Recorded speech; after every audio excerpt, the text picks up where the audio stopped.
What in heaven's name have you done?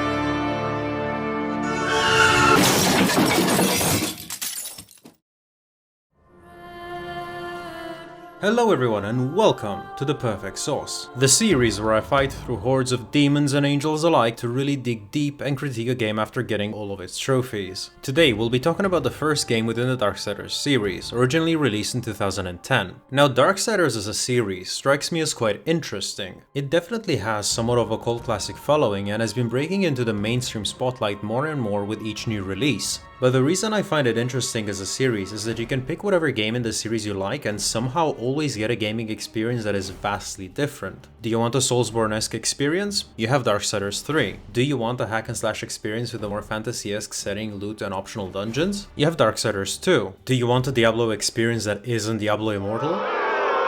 You have Darksiders Genesis. What I'm trying to say is that a thing I really appreciate about this series is its willingness to radically experiment with different gameplay styles while staying true to its hack and slash origins. I feel like it's a welcome breath of fresh air in an industry where doing such things is quite a rarity. Now the first Darksiders game came out when God of War as a series was at its peak popularity within the gaming environment. It was an uncompromising and rather controversial at the time combination of gore and violence using Greek mythology to tell a story of vicious revenge. And in many ways I feel like Darksiders was meant to capitalize on the fact that God of War was a platform exclusive to the PlayStation. It was trying to bring that same experience to the other platforms. So today I'll be sliding stiletto deep in Demon Blood, getting all the trophies available and critiquing the overall experience. With that being said, welcome to The Perfect Sauce.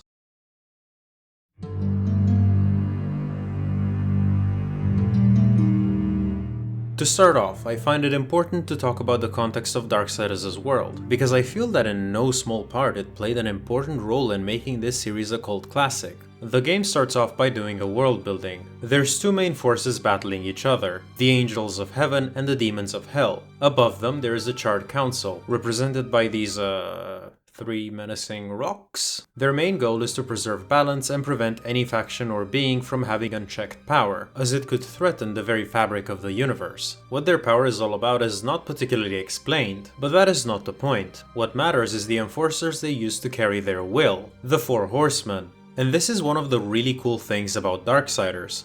If you're familiar with the Bible, or just Christian lore in general, you might have picked up on how these horsemen are based on the Four Horsemen of the Apocalypse. They made their first appearance in the Book of Revelation, the last book of the New Testament, which contains a whopping 66 or 73 books depending on which religion version you find canon. Now, whether it's 66 or 73 books, I think we can all agree that that's a lot to go through, and ever since I released my very first video, I decided I'd much rather focus on succinctness. So I won't be going through the biggest work of fiction ever released. Instead, let's condense the important bits. The Four Horsemen of the Apocalypse are war, death, famine, and conquest. Don't ask what's the difference between war and conquest. Frankly, I wouldn't know. But modern adaptations recast conquest as pestilence anyway. They are summoned come the apocalypse by breaking the first 4 of 7 seals as seen in a vision by the author. Darksiders draws heavy inspiration from this aspect of religious iconography, while also changing it up a bit. The horsemen are war, death, strife, and fury, with the last two replacing famine and conquest/pestilence. True to their source material, they are summoned once 7 physical seals are broken. Now the reason these seals are created in the first place is because there is a third human kingdom that emerged during the conflict between heaven and hell. The seals represent a truce established by the Charred Council with the leadership of both heaven and hell. Until the seals are destroyed, humanity would be protected and be allowed to thrive. It is not clear what each seal represents, what they do, or when they're meant to be broken, but breaking them results in an end war between the 3 factions. The last seal specifically summons the horsemen to deliver judgment, as opposed to them being tied to the first 4 seals. I find this, as a concept, to be pretty neat, but what's even cooler is that these horsemen are featured front and center as the protagonists of the series. I feel like this is a unique perspective because usually the horsemen are adapted to be antagonistic forces not just in games but in wider media in general, and this puts you in an interesting situation of playing a game from the perspective of a morally ambiguous character. In fact, no one is inherently good, not the protagonists, the council, or even the angels themselves. Thus, the way you empathize and identify with each of these characters is said to be based solely through their actions and circumstances. The story itself is driven forward by mystery. In the opening sequence, which serves as the game's tutorial, you find yourself assuming control of War, the game's protagonist. But something feels off. There's no other horseman besides War, and he seems to get weaker and weaker as if he's not meant to be there. Just as well, humanity doesn't seem to be prepared for the conflict at all, as if the apocalypse was triggered prematurely. The final nail in the proverbial coffin is the Angel's leader, Abaddon, being bewildered by the fact that War was summoned, despite him saying that the final seal that summons the horseman was not broken. War dies in the ensuing boss fight and is returned to the council. So here's the setup. The council accuses War of riding, or, well, crashing, thus starting the apocalypse prematurely and dooming humanity. War's defense is that he was called to Earth, but the council's retort is that no other horseman was summoned and that the sigils are still currently intact. Clearly, someone or something conspired to make this all happen, and the council agrees to let War attempt to redeem himself by seeking whoever's responsible, and so the game begins proper.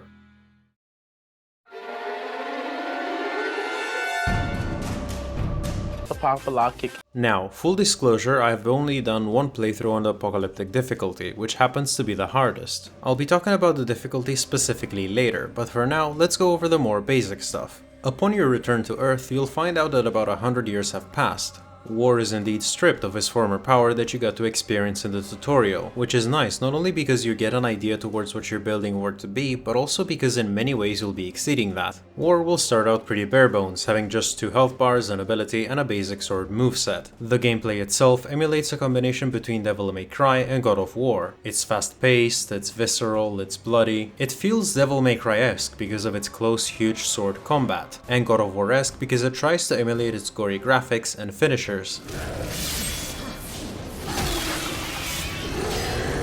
Apart from that, it also has those barriers that stop you from advancing until you eliminate all enemies. Some of those, though, have a pretty nice touch-up. There's a few challenge rooms you'll have to partake in, and I find it really neat how these evil eye gates react once they quote-unquote realize they're no longer protected. They visually panic and look around frantically as they become vulnerable to you. You also have some similarity as to how you increase your health and wrath. Some chests will contain shards of either 2 types, and getting 4 will give you an additional health bar or an additional wrath charge to use with your abilities. There's a few other ways you can get these, like defeating major bosses, but I think the similarity is pretty clear. In terms of character, I can definitely see somewhat of a similarity. War is kinda like Kratos if he were more indifferent and lost the demeanor of an enraged Karen.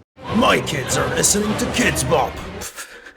That was shit. But here's a major difference. In terms of how you interact with levels, things are very different. The way the world opens up to you is pretty linear, but the areas themselves aren't. Just about all the levels you go through can be returned later for further exploration. In fact, it's a pretty essential facet of its gameplay. With each little bit of progression you get in the story, you'll unlock new abilities and items that can lead to new areas in previously completed, let's say dungeons. You'll be rewarded with souls, enhancement stones, abyssal armor pieces, and other such things. In fact, one of the last things you do will require you to re-explore the areas in your search for crafting a powerful weapon that replaces your sword for the finale of the game. The levels themselves are also quite satisfyingly designed. They have a tendency to loop within themselves as you get a new item or get a new way to explore them. There's actually 2 examples of such dungeons that I really liked. One of them is in Silitha's domain, the one with Daddy Longlegs. Hey Daddy! This is the place where you get the grappling hook, but before you get it, the level is pretty linear. Once you explore most of it though, you find the grappling hook and it feels like the entire level just opens up. Naturally, you're still limited to some extent to some routes, but the feeling I got of the level just opening up was undeniable, and you now have to go through the map again with this new facet of exploration, because you have to eliminate several spiders that on previous occasions served as obstacles. So the level doesn't just open up, but also comes full circle by making an invulnerable threat vulnerable.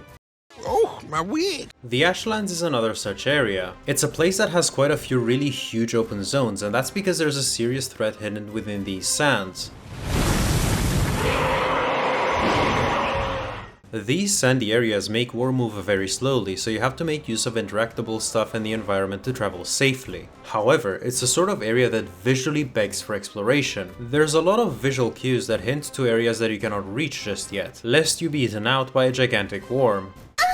But everything changes when you reunite with War's steed. Ruin is specifically designed to run fast in sandy areas where War can't, and how the game showcases this is in no small way spectacular. You'll find yourself in one of the open areas that had a lot of platforms, the ones that you had to use to avoid the worm. Except that this time the place is used as a mini-boss of sorts that teaches you how to fight the main boss of the area. It's not just, again, a full circle moment where you tackle a previously unattainable threat, but also a really thrilling sequence. It's a high-speed chase and you get to see how the worm tries to charge in on you while you frantically shoot it back. In fact, some of the best sequences of this game feature Ruin as a primary component. It's actually kind of a shame that it wasn't used more, considering that, you know, War is a horseman. Focusing on each individual area also reveals another way Darksiders differentiates itself from its inspiration. There's lots of environmental objects that interact with you as you engage in combat, whether it's just stuff that is purely destroyable or pieces of scenery you can pick up and use against enemies. Nice shot! And there is a wide variety of such objects, from small road signs to vans, many of them having different animations and dealing different amounts of damage. In all fairness though, they will probably not be all that useful compared to your attacks, but the option is always there in most areas. And the game is quite dedicated to this aspect because it doesn't just forget about them later. Hell, the hook chain is one of the things that you get last in the game, and it's designed in such a way that you can interact with the scenery and carry objects immediately. So it's really cool how the developers thought to make these things interact. These are just some of the most noticeable original things that Darksiders brings to the table compared to its inspiration. Now, let's talk about the gameplay in a bit more detail, starting with the combat system.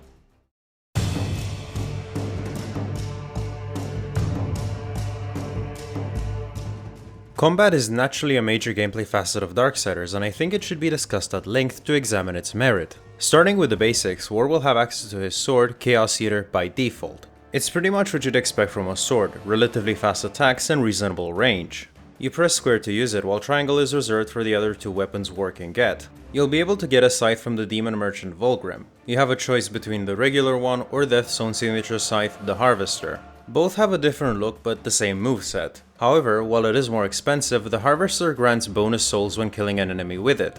The other weapon is the Tremor Gauntlet, which you get in the flooded subway dungeon. Unlike the scythes, this one is essential since you need to use it on blue crystal formations that block out entire routes or stuff that you need to interact with. One thing that makes these weapons really uneven though is the fact that the Chaos Eater is the only weapon that can be used to charge your Chaos form. And this is a problem because it makes it way more preferable from the start, and this issue is further exacerbated by the available moves.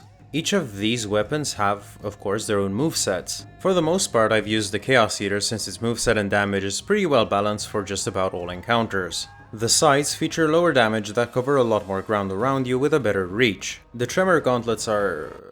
I found it really hard to gauge their damage compared to the other weapons because they have a really short combo of just 2 hits, but they shine in their ability to break enemy guards and guarantee staggers on most small mobs. Now, as these weapons are at the start, I feel like they're pretty basic combat-wise. The amount of combo options that you have is pretty limited. It's just a string of either square or triangle presses, 1 charged attack per weapon, and some air moves. You can switch from square to triangle or vice versa to use a combo that incorporates 2 weapons, and to the game's credit, it handles it pretty smoothly. But the attack is just the same animation you do with the same weapon in a standard combo. They just don't really play off of each other to make something that feels cool or interesting to use. There's just not all that many options combat-wise, which is a shame because the combat gameplay becomes repetitive really fast. You can get a new combo, yes, singular, as in just one, some new moves and upgrades via Vulgrim, which alleviates the issue a bit, but it still ends up lackluster because I feel they could have done way more. The new moves you get are stuff like attack dodges and power moves, some of which are pretty neat. For instance, the Tremor Gauntlets cause waves of radial damage that stunlock pretty much everything, while the Chaos Eater can inflict a burning status effect that deals damage over time. But in terms of combos, I just don't feel like there's much to speak of. You have an enhanced version of Chaos Eater's basic combo by delaying your square button presses and that's it. This lack in variety and combo complexity makes engagements feel rudimentary the more you go on. Fun fact, looking back, this delay combo is the only one I vividly remembered all these years. And it is wild to come back and discover that I remember it just because it's the only other combo you can get. Now sure, you could say that the ranged weapons you get also add some variety. But outside of using them specifically for enemies they have a unique effect on, I just didn't find them effective or efficient enough to really give them a try. The only thing that spices up combat encounters would be the enemies, but I feel like they're lacking in terms of strategic approach, with many later enemies being just reskins that are a bit tougher. I mean, look at these angels for example. They are reskinned twice in the course of the game. Naturally, some will feature new attacks, but in terms of giving a different strategic consideration overall, they don't really do much outside of different color, more damage. Apart from that, whenever you land hits, you can see a combo indicator on the left. It's rather simplistic and an obvious thing they included because God of War and Devil May Cry also have it. It's quite unforgiving though, any sort of hesitation, delay, or missed attack completely resets it. But if it's this punishing, you might be curious as to what it does. Well... absolutely nothing! It genuinely has no bearing whatsoever on combat, which makes its inclusion so strange. On a related note, since missed attacks reset the combo, I also want to mention that attacks often have strange hitbox collisions. It's something that I noticed both on War's attacks and also the enemies. Probably the most noticeable occurrence is during Tiamat's boss fight. In her first phase, when she gets up in the air to fly away, she deals damage around her in what seems to be a very generous range. Sure, it's not that frequently obvious, but the few times it's clear, it can feel frustrating and unfair, especially because I'm playing on the hardest difficulty. Before moving on from the concept of weapons, there's two more things I find noteworthy. The first are enhancements, which you can slot onto any weapons except for the Armageddon Blade that replaces the Chaos Eater at the end. They offer some pretty neat passives, combat and exploration wise. 4 of these are legendary and some even provide synergies with specific weapons, like Death's Embrace boosting further the amount of bonus souls, or War's Glory drastically improving the Chaos Form gain from Chaos Eater while making other weapons eligible to build it up. It adds a small level of strategy that is engaging, and the way you find most of them is through exploration, so the game rewards engagement with that facet of its gameplay while it's at it.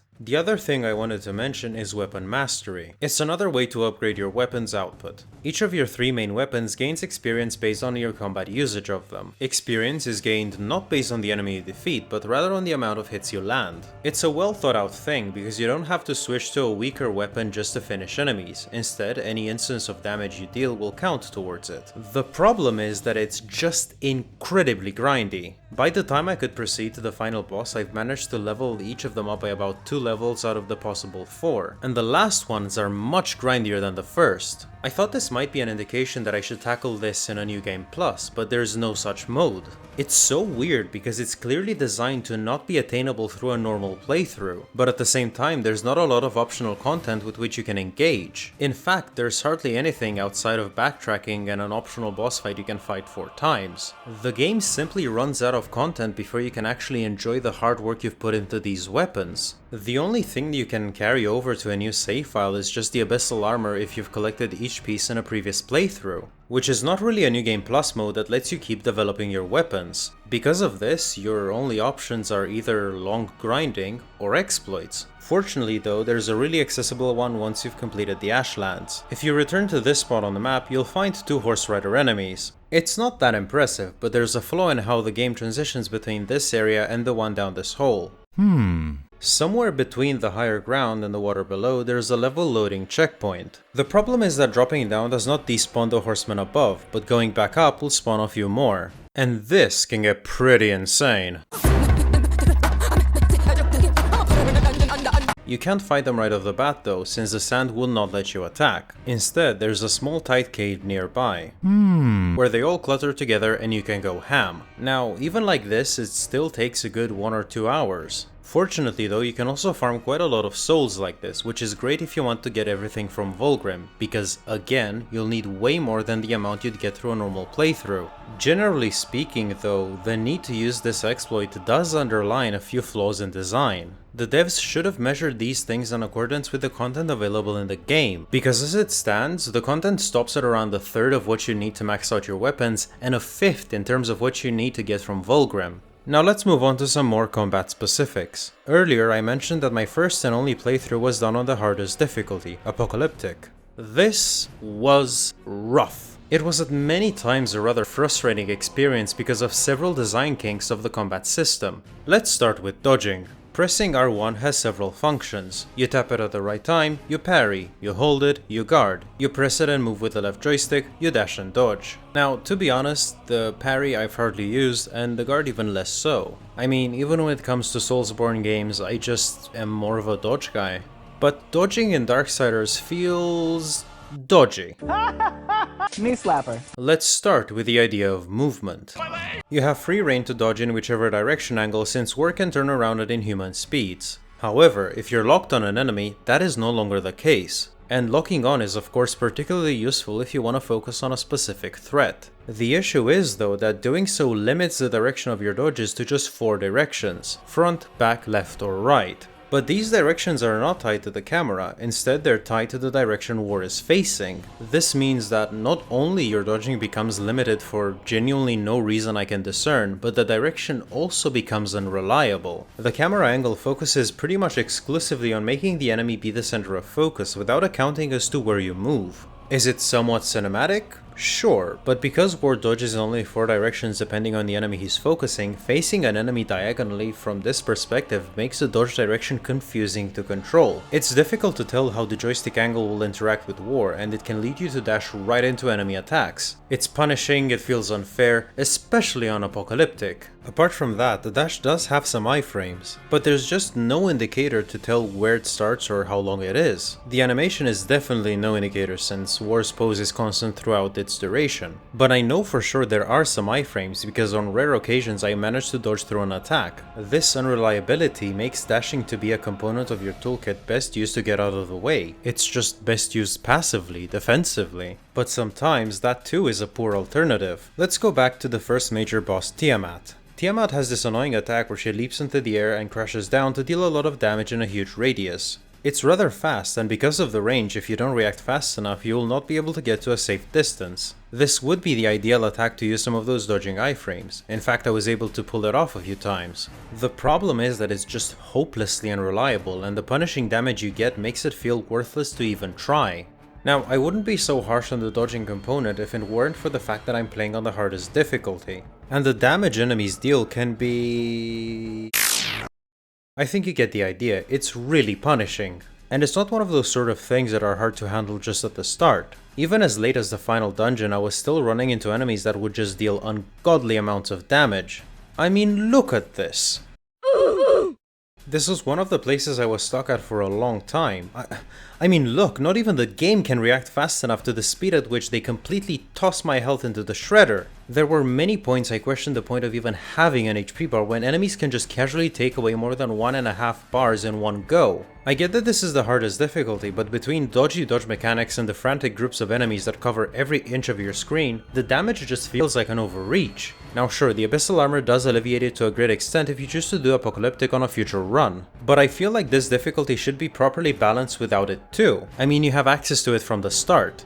Before I move on to another chapter, I do want to highlight something really poorly designed I noticed because it also pertains to Tiamat and the difficulty. Now, Tiamat's domain is unique in the sense that it's completely separate from the rest of the map. You get here by riding the Angelic Beast, which is a cool little unique sequence. But once you get here, you can't return until you defeat Tiamat, and Vulgrim gives you the fast travel ability. Because you can't go back, you're barred from getting any upgrades that could really help against Tiamat, because I found her to be quite unforgiving on Apocalyptic. And it doesn't stop there, because this happens once you step into the tower that brings you to her.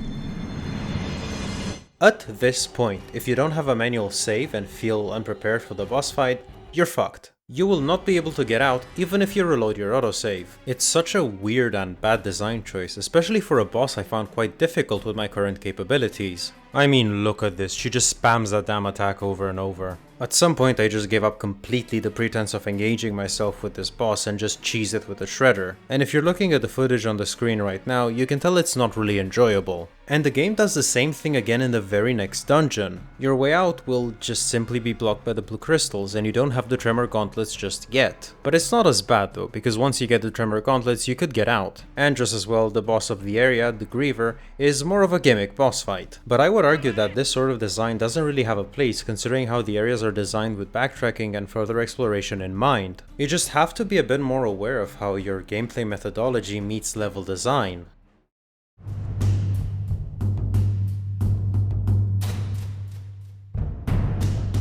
Whenever you're exploring areas, the game has two barriers that halt your progress, either literal ones in the form of combat or puzzles. Let's talk about puzzles now. They follow the design methodology of starting off easy and complexifying things as you go on, whether they're about simple mechanics like dragging stuff or interactions that require certain gear. Let's use an example of such gear that I found quite compelling. The Rift Walker is an item found late in the game within the tower, and this entire place is designed to make full use of its many design kinks. On its surface level, it's a portal gun of limited capacity. I mean, it even uses the same orange or reddish and blue colors. You may open two of them, but only on these stained glass looking things. But it does add some new things to the table. The most remarkable of these things would be how you can open a portal through another portal. It makes for a few memorable sequences since the tower has several smaller towers that need you to understand how to use the the Void Walker. It'll use moving platforms to the maximum, and it'll even be the key to defeating the mini and main bosses of the area. The mini bosses are the same mob 3 times, but I like that your Voidwalker mastery is tested with increased complexity. The main boss, Straga, has this huge hammer with a teleporting surface on the side, which serves as a way for you to penetrate his vulnerable spot.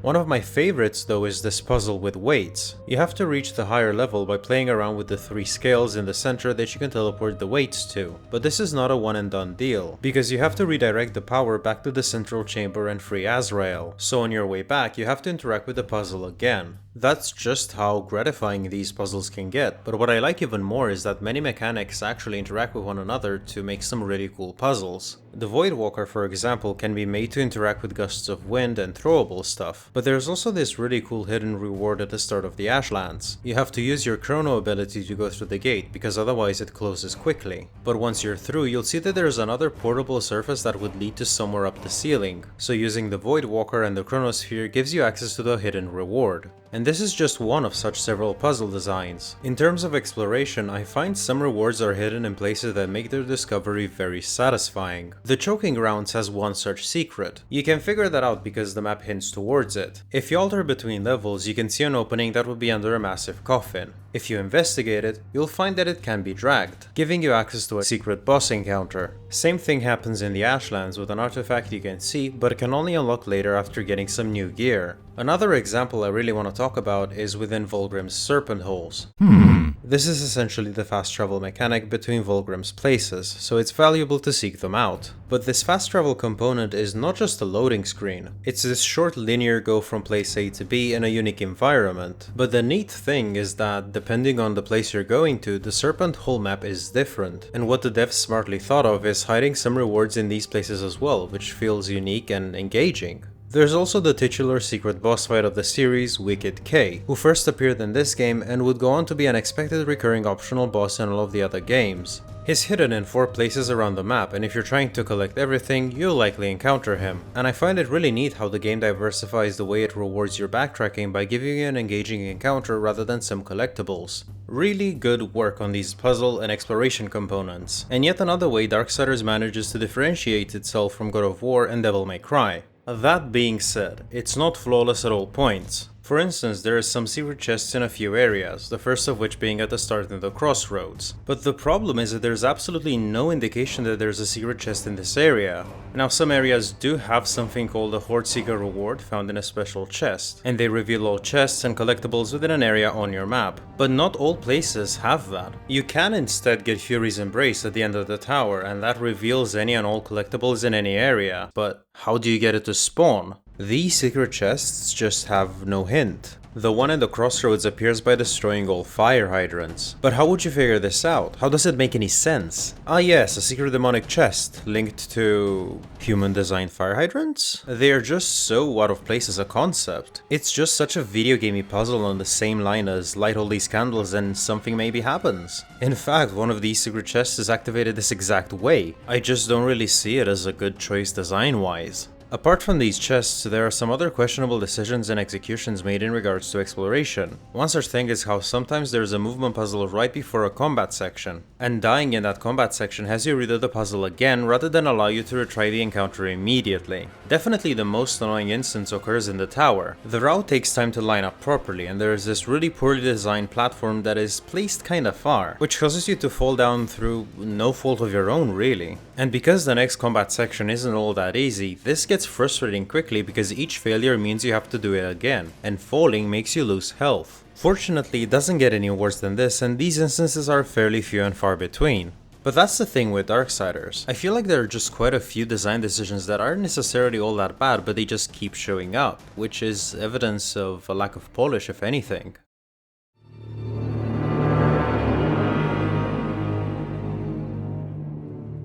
I've talked about the level design previously, and from a gameplay perspective, I stand by the praise I gave it. But while I was playing it, I found myself not completely sold on it. I just wasn't feeling the immersion, and it took me quite a bit of time to realize why. It's because these environmental designs don't always make sense due to the game's setting. You see, the game itself is rooted in this post-apocalyptic modern human ruins as a setting. Now sure, War and the monsters are overtly fantasy looking, but I don't mind that since there are entities that are technically out of this world. But the dungeons themselves have a tenuous relationship with this setting. Let's go back to Tiamat's domain, the Twilight Cathedral. It's this grimy, gothic looking church, which is a totally believable location. But then you go in and notice a lot of weird things that don't really work in congruence with the realism of the setting. The cathedral underground is this sprawling system of connected areas that just make no sense. What would such huge areas be used for? Why are there weird ancient contraptions, moving platforms, and lava? It's not like this place has been converted into a living space for demons. I mean, the enemies here is just bones, Cindy! There's also statues that react with these fantasy-esque swords. I mean, look, it's neat that you can use them as you use your Chaos Eater, but in the end it doesn't make much sense for the setting. The items that you find also don't really make much sense either. Why do you find the Shredder locked in the cathedral underground? The Gauntlet in a station that is mostly underwater? Ruin makes sense because you get him in an area where traveling by horseback is ideal. But who put the abyssal chain in the iron canopy? Why is it there? What is the justification you used for this to make sense? The things Kratos gets in his adventure make sense, they're taken from enemies or bestowed upon him by the gods. But in Darksiders, you just get these things because it's arbitrarily decided that you now should be able to interact with new things. No sensible explanation is given, these things just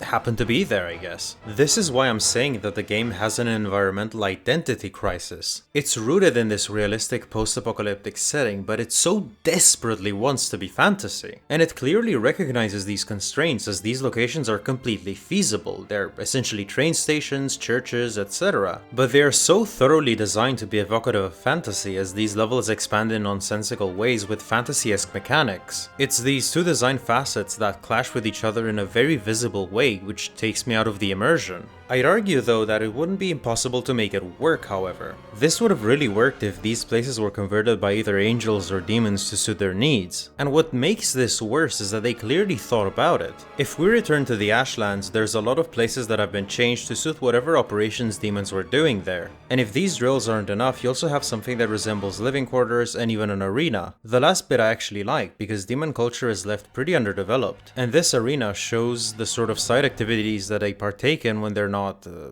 being demons, I guess? It's clear that the idea is there to make these places less fantasy and more resonant with the setting. It's just a shame that the commitment isn't. There is a reason I like the environmental design of the tower. It's the one thing that is clearly meant to be out of place, and it's indeed intensely so with its architecture. And a really cool detail is that you can see this tower from many other places outside. Killing Straga is meant to also destroy the tower, and the game reflects that in every skybox you can see. The iron canopy is also designed in such a way that the environment matters less because of the intense layer of spiderwebs found everywhere. And it makes sense because it's converted to be a prison of sorts where Silitha keeps beings it takes an interest to. Do you see what I mean? It's a shame how up and down the game is with these visual environments. Now let's go back to the puzzle aspect of the game, because I do want to go on a small tangent about the gear and abilities you get. The issue that I find with having this many things that enable you to interact with things is that backtracking is just not valuable enough until much later. I just didn't see the point in returning to a place and wasting time looking for what might be an inconsequential find, while also having stuff that I still can't get to yet.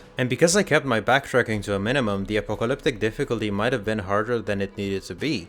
But that's the thing, I'd have to choose between going back to a place for some backtracking that is in essence incomplete or go through a harder experience. And I don't think that's the sort of decision you should have to make, given that neither are all that fun. I could also be a bit pedantic and say that there's 4 important gear items that let you interact with the environment and just 3 quick slots, so you'll have to go to the menu and switch them, which is not a great thing pacing wise. But that break in pacing is minor and neither here nor there, so let's move on.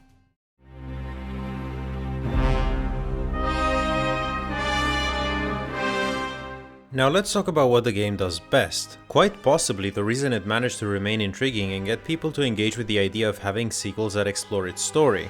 The game is capable of crafting not just an intriguing mystery, but also compelling characters with underlying complexities. As you peel through the layers of this conspiracy, you get to interact with new characters and get to know their motivations better. Let's skip over the Watcher because he's rather one-dimensional and obviously evil. You had to know it was a one-way ticket. Choke me, Devil Daddy, choke me! Let's talk about Samael, who you meet in earnest early after releasing him from his prison. He's another character that became a series staple like Wicked K, and that's because he's intriguingly nuanced. He's a character you'll be wary about, but he works towards gaining War's trust, seeing as his objective also benefits him to some extent. He'll shower you with powers that help you progress in exchange for slaying the major bosses and returning their hearts to him. And all in all, you'll think that slaying these Chosen, as the game calls them, helps you too, because they protect the tower and the Destroyer. Or so you believe. If you ever stop and think about it, it doesn't really make much sense. How are they protecting anything by just staying in their reclusive domains? But that's rather the point. Samael lies to you, which you find out when you encounter the 4th Chosen. Did Samael tell you how he came to bear his tainted blood?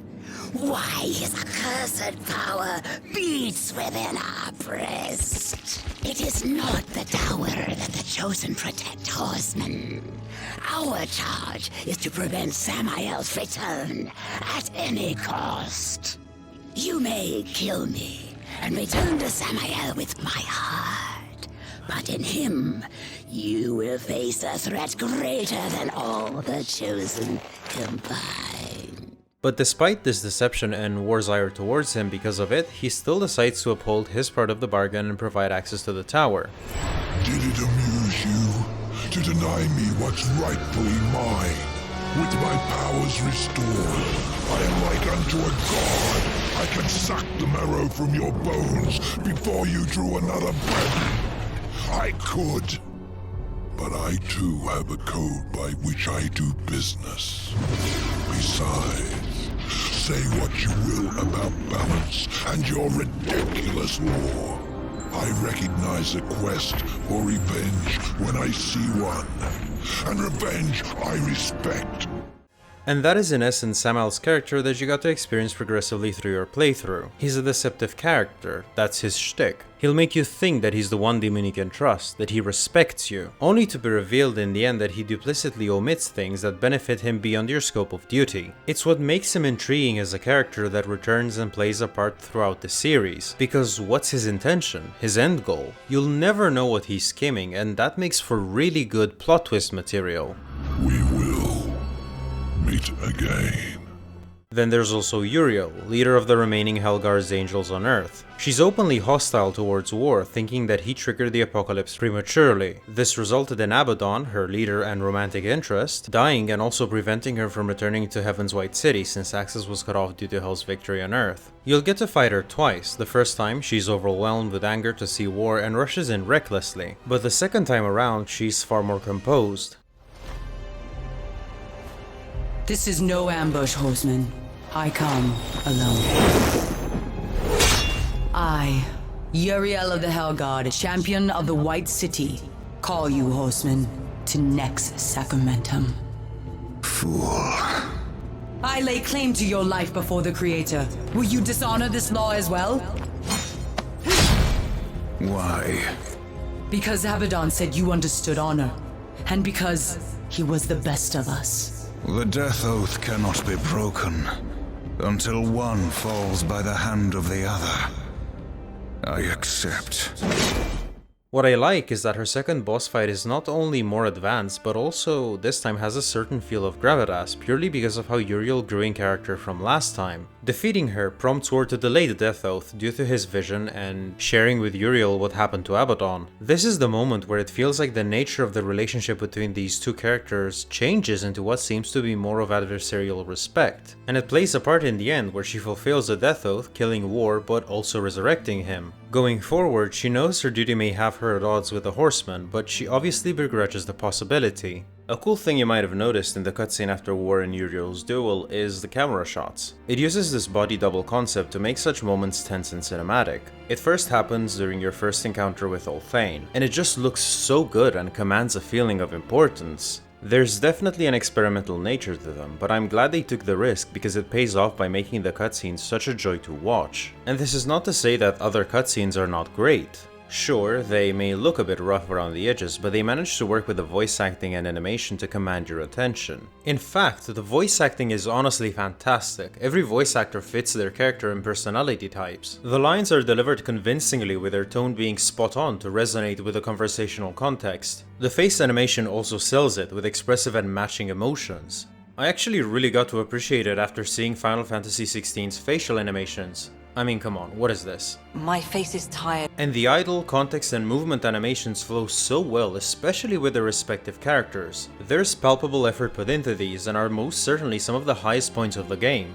Now, back to the characters. Ulthane is not really all that much of a highlight, though he's clearly set to appear again in the series at some point. Azrael, though, I quite liked. He's had a direct part to play in the Apocalypse conspiracy, which he shares with War once he's set free. He's quite dignified and content with receiving judgment for his actions, and helps War regardless. Again, he's the sort of character that will have a part to play in the coming events, and that's what's so exciting about a sequel that concludes this storyline. There's interesting characters, and what part they'll play is intriguing. It's such a great factor that holds your attention. Lastly, of course, we have Abaddon. Abaddon is not just the final boss, but also the main conspirator in the plot to trigger the apocalypse early. And he's a surprisingly deep character, even though most of his characterization is done in the last part of the game. Abaddon was disillusioned with the Charred Council's duty to uphold the balance, believing that the universe is sick with corruption while they're doing nothing. Together with Azrael and Ulthane, they decided to break the first seals to trigger the apocalypse prematurely and then reforge them. This would give Heaven the advantage, as they would be prepared while Hell wouldn't be, giving them the opportunity to destroy or destabilize their forces. Even more, because the seals would be repaired, his prerogative would be that the demons invaded prematurely while the angels just reacted. And because there's no other piece of evidence, the council would have to choose between Heaven's virtuous word against Hell's prince of lies. It seems like a pretty good plan, but unfortunately for Abaddon, not only did the council know of his plans, but Hell was also prepared. Would you serve in heaven or rule in hell?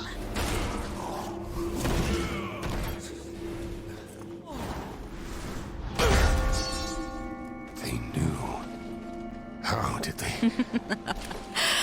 The best laid plans, or so the humans used to say. You did this? You plotted and schemed to call us to this world. I simply took advantage of your initiative. No. I will consider this an offering, Abaddon. And you, my loyal servant, join me and take up the mantle of the Destroyer. No. Once the throne learns what you've done, you'll be cast down, dragged in chains before the council. You're already damned, so I offer you this choice. Would you serve in heaven or rule in hell?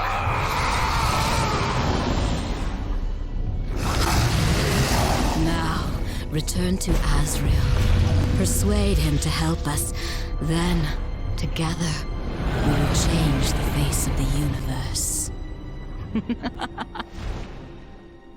Abaddon must be punished. He bends the law to his will, laughs in the face of the council. What proof do we have? The seals are intact. No doubt the angel had help, but from whom? Until we know, we must wait. His act breeds open defiance. The council weakens. How long before we are overthrown? We cannot stop Abaddon, but there are others who might, if they had reason. We cannot send the fall. Without proof, there is no justice, only murder. They will see no reason in this assassination. We will send one, for whom vengeance is reason enough. The blade is scattered. I guard the seventh seal. This world is ours. Heaven is ours. You had to know it was a one-way ticket.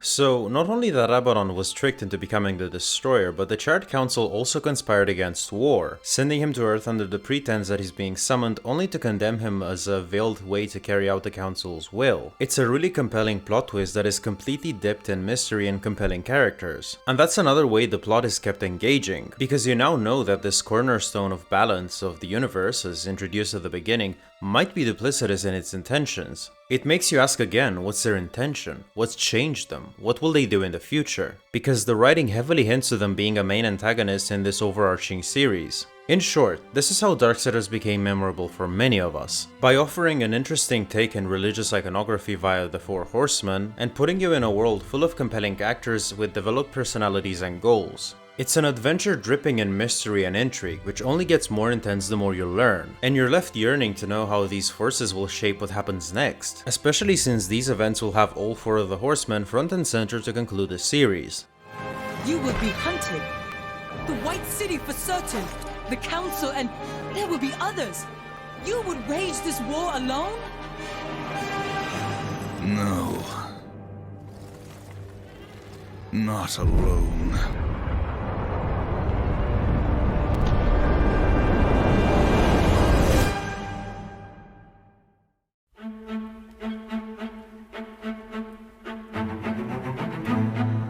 This is pretty much all I have to say about Darksiders. It really can't be overstated how the amazing work the writers put in the characters and the story carries interest into the series, and how the amazing cinematography and voice acting commands your attention during cutscenes, which, to be honest, has been a joy to re-engage with after so many years. Unfortunately though, a big part of the game is its gameplay, and not only its narrative. I mean, it's why we play games in the first place. In terms of gameplay, I did praise some aspects of the puzzle and exploration design decisions, but to be completely honest, I didn't enjoy all of it as much as I remember it the first time around. Coming back to Darksiders with a more critical outlook, I was just stricken by how its combat feels so unoriginal, especially compared to the obvious source material, and Darksiders unfortunately doesn't do it better. I found it rather underwhelming as a combat experience. The combos available don't really diversify or complexify your combat capabilities enough, and that leaves you with an experience that becomes repetitive fast. And if you were to play on Apocalyptic, for whatever reason I did, then you get an experience that is frustrating on top of being repetitive, which is really not a great combination. This gameplay-related frustration I felt made it easier to be more critical and unforgiving about the cracks in design, like the stuff with weird iframes on dodges, attacks with weird hitboxes, or the fact that you could just buy plenty of healing items and not really care about combat encounters as much, which in retrospect I probably should have done. Apart from that, I also found the environment to be at times visually uninteresting and at other times flat out inconsistent with its setting. Once you become fixated on how the game's levels have an identity crisis between post-apocalyptic and medieval fantasy style, it has a hard time immersing you. And it's not helped by the fact that there's no world building done to give a rhyme or reason for you getting some key items within these places, they're just there arbitrarily. This is why I appreciate Darksiders 2, because they thought about it much harder. Its fantasy environment makes much more sense with the realms Death visits in his journey, and because of that, the game manages a level of immersion that this first game doesn't. I also wish the game would have differentiated itself more, and I think the horse you get could have been a fantastic way to do so. Every sequence that requires Ruin is exciting and fun to play. It's one of the most unique things compared to God of War and Devil May Cry, but it's used so scarcely. I mean, War is a horseman. It's in the name. For the game to give it to you in its later half and to be so underused is such a huge shame. I mean, the first phase of the final boss is so fucking good because of it. Imagine combos that use the horse, using secondary weapons while saddled, and much more. Sky is the limit. I mean, there's no game from that era that really focuses on making equestrian combat such a focus, at least none that come to my mind. It really is a lost opportunity, and an unfortunate one at that. So where does this leave the first Darksiders game? Well, I think that as a first outing of the series, it did what it was supposed to do. Sure, its gameplay may not be all that original or flawless, but its story is what makes the experience memorable. And in the end, it resulted in a world that many people have an interest in. It justified its existence and showed that there's an interest to be cultivated. And that's a fantastic thing to have as a development studio. A foundation upon which to build a series that seemingly attracts more and more attention with each game. In the end, I believe that Darksiders is a strong middle-of-the-line experience. It's in equal parts engaging and frustrating, an undeniably interesting experience that unfortunately does have a lot of rough pitfalls. Thank you all for watching. If you've enjoyed this breakdown, then please help it out in the algorithm by doing all the things on the screen. There's this, then there's also this, and all the other things. So again, thanks for watching, have a good one, and see you next time.